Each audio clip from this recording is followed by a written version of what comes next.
संपूर्ण जगाचे आणि सर्व भारतीयांचे लक्ष हे भारताने केलेल्या एअर स्ट्राईक आणि राबवलेल्या ऑपरेशन सिंदूरकडे होतं.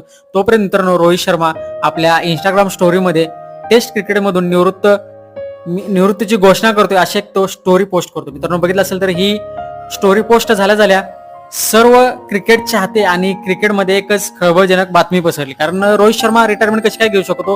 काही दिवसापूर्वीच त्याने सांगितलं की मी काय ह्या टेस्ट फॉर्मॅटमधून रिटायरमेंट घेणार नाही, जेव्हा मला वाटेल तेव्हा मी रिटायरमेंट घेऊ शकतो.